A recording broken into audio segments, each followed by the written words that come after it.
Jangan lupa tonton, subscribe, like, and share.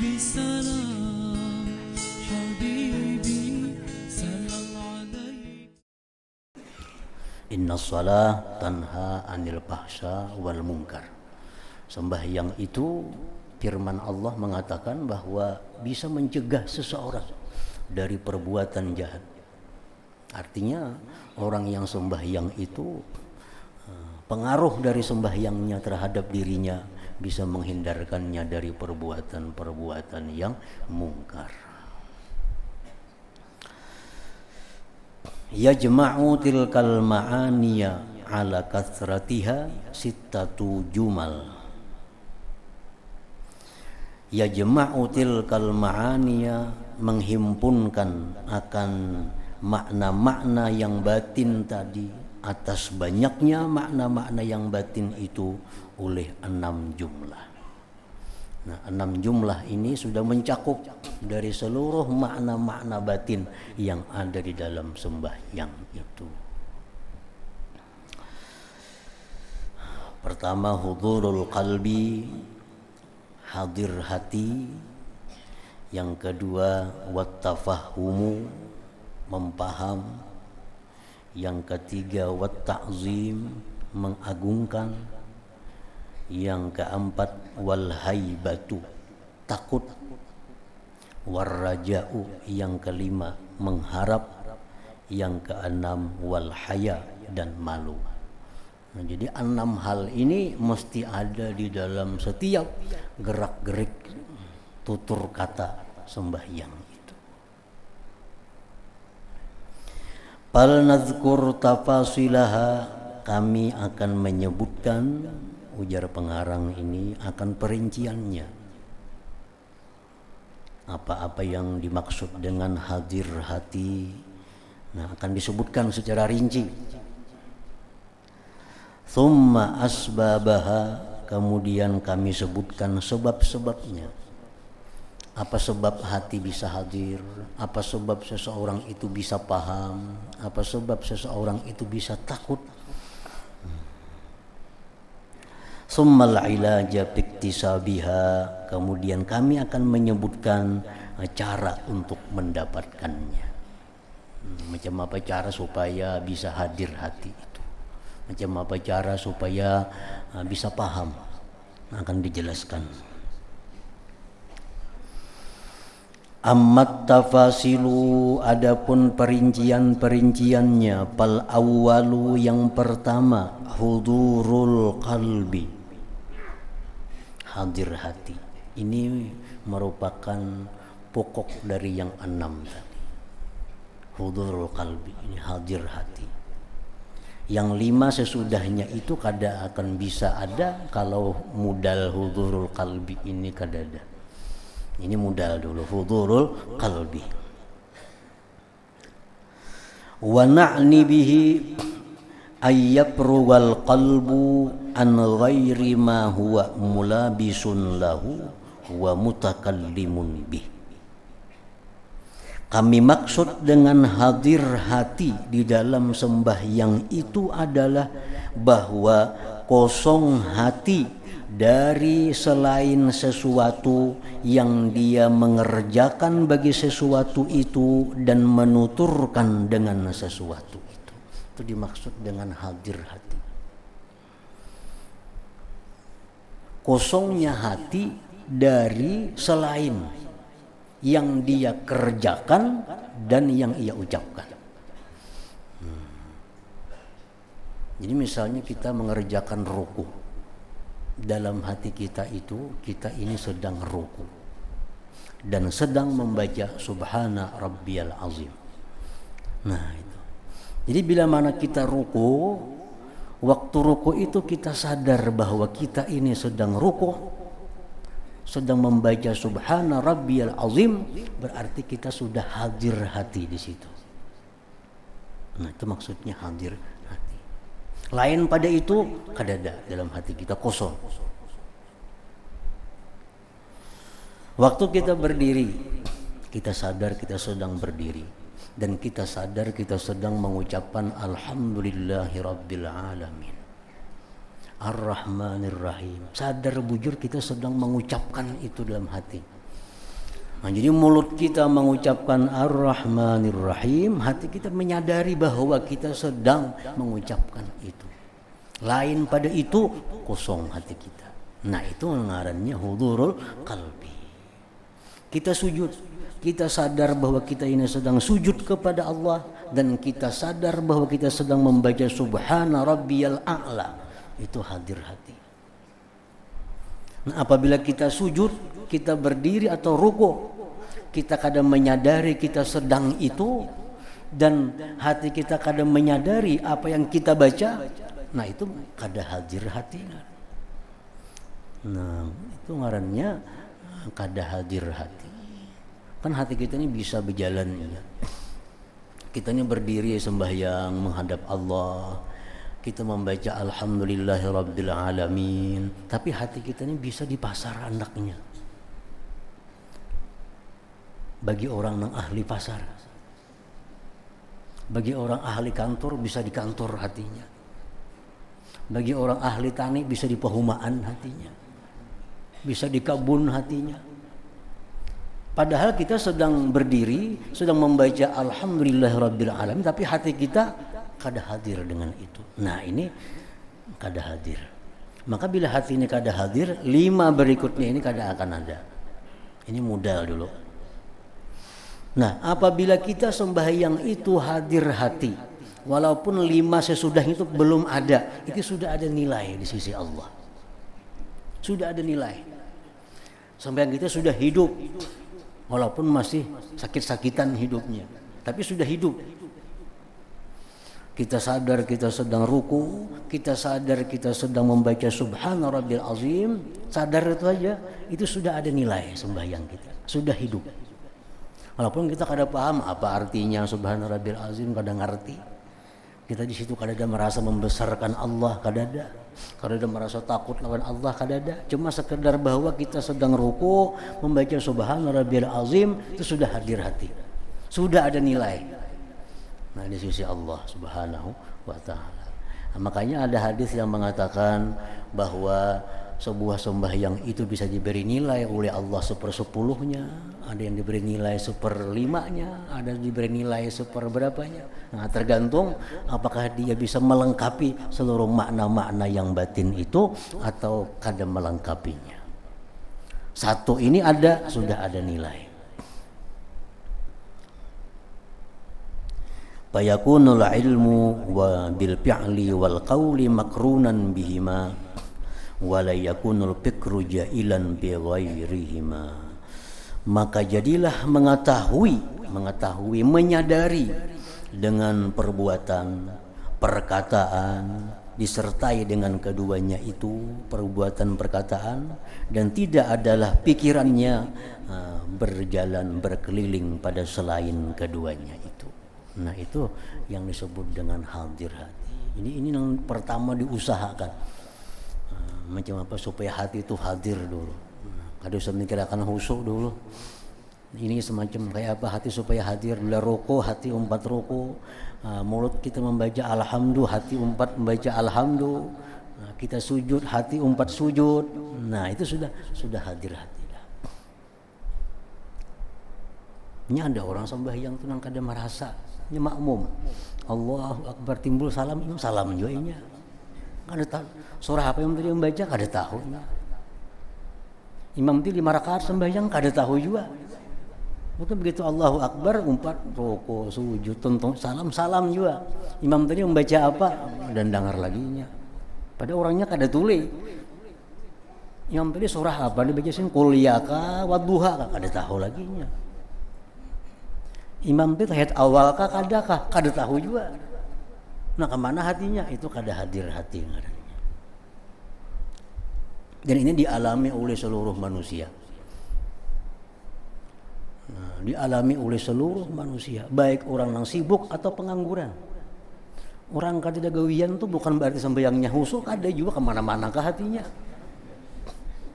Apa nang kada kawa hadirnya orang sibuk aja kada. Orang yang pengangguran pun kada bisa juga hadir hati kalau nya kada diusahakannya, dilatihnya untuk demikian. pedagang kada, pegawai kada, petani kada, makan guring di rumah, sembahyang jakar tentu juga kau hadir hati. Kalau kada dilatihnya, dipelajarinya.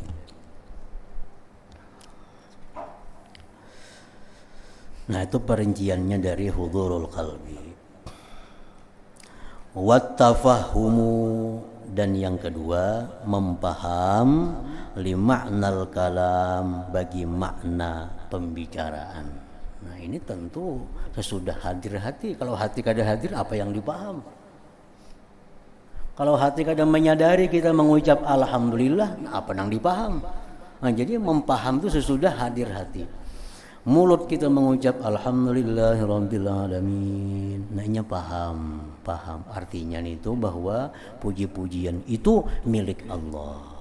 Karena hanya Allah yang sempurna, hanya Allah yang benar-benar elok, hanya Allah yang benar-benar mempunyai sifat kemegahan dan sebagainya. Ya, segala puji itu adalah bagi Allah. Nah itu paham ngarannya alhamdulillah itu. Wattafahumu lima'nal kalam, dan mempaham bagi makna yang ia bicarakan itu amrun perkara wara'ahu dzuril qalbi, itu perkara di belakang hadir hati. Hadir hati dulu, hanya ada mempaham itu.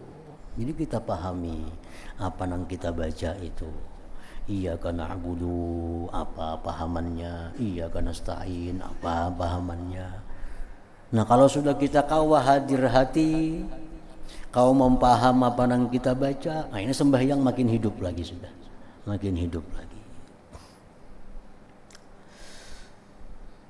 Wa huwa istimalul qalbi 'alal ilmi bi ma'nal lafzi, itu mempaham artinya adalah mencakupnya hati atas mengetahui dengan makna lafaz, makna yang dia ucapkan. Ini bisa dipelajari. Nah, bisa dipelajari dan ini mudah mempelajarinya. Membaca cari Fatihah terjemahnya, tasyahud tahiyat itu apa terjemahnya, ini mudah dipelajari. Kalau sudah hadir hati tadi sudah bisa, ini mudah. Yang sulit itu hadir hati itu dulu.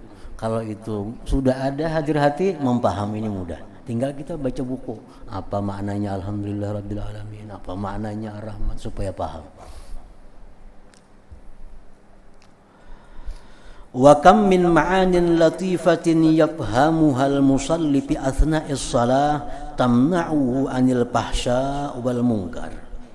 Wa kam min ma'anin latifah, berapa banyak dari makna-makna yang halus, yafhamuhal musalli, yang mempaham akan itu makna oleh orang yang sembahyang, fi asna'is salah, di tengah-tengah sembahyang, tamna'uhu, mencegah itu makna-makna akan dia daripada perbuatan jahat dan munkar. Jadi orang ini hendak berbuat jahat, hendak berbuat kemunkaran, lalunya sembahyang. Tapi sembahyangnya ini hadir hatinya dan paham apa yang dibacanya. Nah itu bisa makna yang dia baca itu membatalkan dia untuk melanjutkan niat munkarnya. Ini hendak berbuat aniaya kepada orang,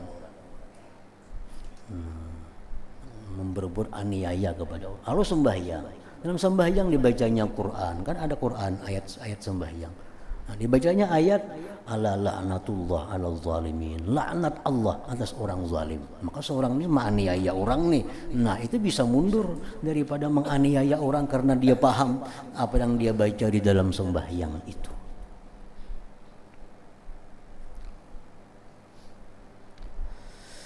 Nah, dua sudah. Yang ketiga, wat ta'zim, membesarkan, mengagungkan.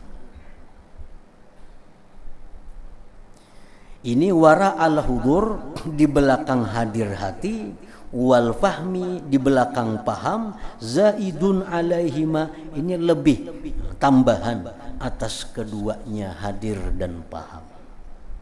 Kawalah kita mengagungkan sesuatu kalau hati kita kada hadir atau kita kada paham.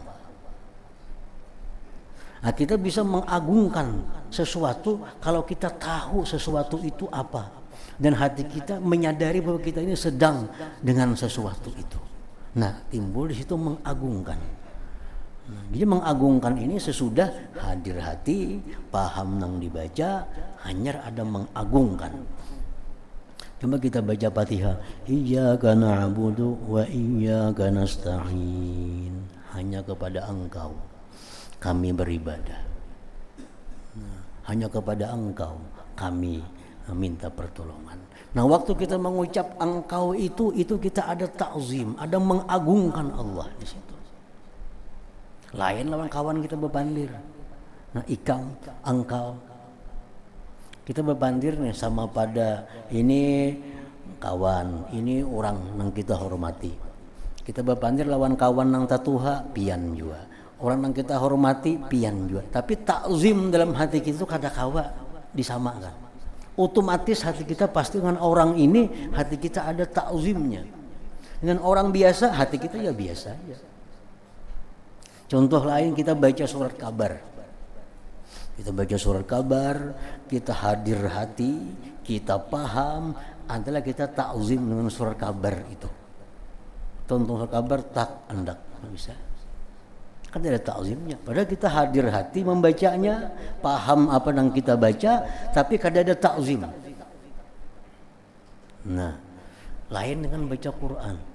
Nah, kalau kita baca Quran itu kita paham misalnya. Hadir hati yang kita baca ini, kita paham. Di situ kita pasti ada takzim. Nah, ada takzim. Tentang baca Quran mulai kayak itu Quran kada mau, karena kita ada takzimnya. Ada takzimnya. Nah, takzim ini termasuk makna batin sembahyang untuk hidupnya sebuah sembahyang. Dan takzim itu hanya ada kalau kita sudah hadir hati, paham dengan apa yang kita baca itu. Hanya ada takzim. Iyyaka na'budu wa iyyaka nasta'in. Hanya kepada Engkau kami beribadah, kepada Engkau kami minta pertolongan. Nah, hati kita hadir, kita paham, kita ada takzim waktu mengucapkan itu.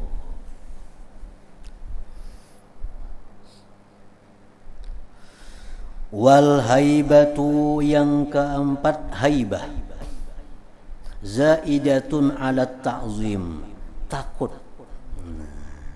Takut itu lebih atas sekedar mengagungkan.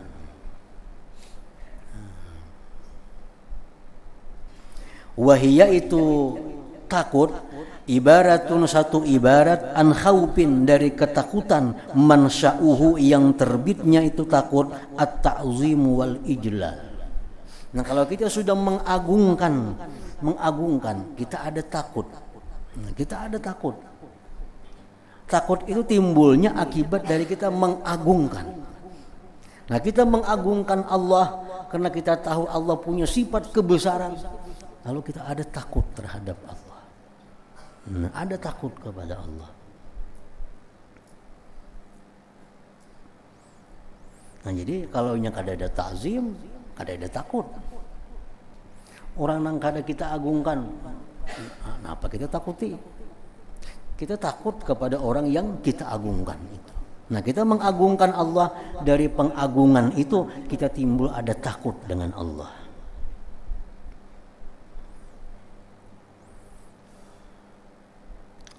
Nah, yang kelima warraja, mengharap. Dalam sembahyang itu pasti ada mengharap. At-tama, ingin bimatsubatihi ta'ala, dengan balasan dari Allah. Wa yuqabiluhul khawf, melawani akan itu raja oleh takut, min iqabihi ta'ala, daripada siksaan Allah ta'ala, bitaksirihi, dengan ketaksirannya. Jadi di dalam Fatihah itu kayaknya dijelaskan oleh pengarang lebih lanjut, ada kalimat-kalimat di mana yang menimbulkan takut kita kepada Allah. Dalam Fatihah itu ada kalimat-kalimat yang mestinya kita mengharapkan rahmat Allah. Dalam bacaan-bacaan itu ada menimbulkan lain dari takut, lain dari malu kepada Allah. Nah, jadi itu merupakan makna yang batin dalam sembahyang tadi. Wal haya'u, sedangkan malu, istis'aru taksirihi, merasa kekurangannya, wa tawahhumi dzambin, merasa taksirnya dia, dan wa tawahhumu dzambin, dan menyangka berdosa kepada Allah. Nah, daripada kita menyangka ada kekurangan kita kepada Allah dan kita menyangka bahwa kita ini ada kesalahan dengan Allah, di situ akan menimbulkan perasaan malu kepada Allah. Nah, kita berapa kali sehari mendustai Allah. Nah, tentu kita malu kepada Allah. Dalam sembahyang kita mengikrarkan diri di hadapan Allah. Inna salati, bahwa sembahyangku, wa nusuki, ibadah-ibadah, wa mahyaya, hidupku ini, wa mati, matiku, lillah, untuk Allah. Nah, itu ikrar, pengakuan kita. Nah, kita mengucapkan itu sebenarnya ada perasaan haya, malu kita kepada Allah. Kenapa? Karena bujur. Cuma karena kita disuruh membaca itu, ya dibaca. Padahal kada bujur nih. Nah, kita mengaku bahwa sembahyangku, ibadah-ibadahku, hidupku, matiku untuk Allah. Bujuran kada itu. Kita sembahyang banyak kada ikhlas, ibadah lain banyak kada ikhlas, hidup banyak untuk kesenangan diri, mati dalam keadaan kadang-kadang kada membela agama Allah. Nah, jadi itu di saat itulah kita mesti menimbulkan ada perasaan malu kepada Allah. Nah, jadi itu ada tempat-tempatnya di mana kita mesti takut kepada Allah, di mana kita mesti mengharapkan Allah, di mana kita mesti malu kepada Allah. Itu makna-makna sembahyang. Nah, itu akan ada sudah kita paham tadi yang kita baca itu. Nah, jadi ini hanya penjelasan perincian tentang 6 perkara yang dengan 6 perkara itu hidupnya sebuah sembahyang. Modalnya adalah kehadiran hati dengan apa yang dikerjakan dan diucapkan. Yang kedua, paham bagi makna kalimat yang diucapkan. Ya, yang ketiga, mengagungkan Allah. Yang keempat, takut kepada Allah. Yang kelima, mengharapkan rahmat Allah. Yang keenam, malu terhadap Allah. Nah, jadi sebuting dapat hidup dah sembahyang. 2 makin hidup lagi, 3 makin bagus lagi. Nah, apalagi lengkap, nah itu sempurna hidupnya sebuah sembahyang. Ada 2 orang sembahyang di hadapan Nabi, sahabat sembahyang. Nabi kita berkata, yang artinya ujar Nabi, itu orang sembahyang, tapi jarak keduanya itu antara langit dan bumi. Sembahyangnya sampai 2 rakaat. Ini disipulannya 2 rakaat, yang ini 2 rakaat juga. Tapi Nabi kita mengatakan nilainya itu antara 2 orang itu antara langit dan bumi. Artinya apa? Yang satu orangnya sembahyang 2 rakaat, cuma sembahyangnya hidup. Yang satu sembahyangnya 2 rakaat juga, cuma mungkin sembahyangnya kada sempurna hidupnya. Nah, jadi dengan 6 perkara itu kita kuasai, dan itu perlu ilmu pengetahuan, latihan lagi untuk bisa melakukan hal-hal yang 6 tadi. Nah, kemudian wa amma asbabu hadhil ma'ani sittah, kemudian akan dijelaskan sebab-sebab ini makna yang 6 tadi. Kayak apa caranya supaya hati bisa hadir, kayak apa caranya supaya paham. Nah, itu akan dijelaskan berikutnya insyaallah taala.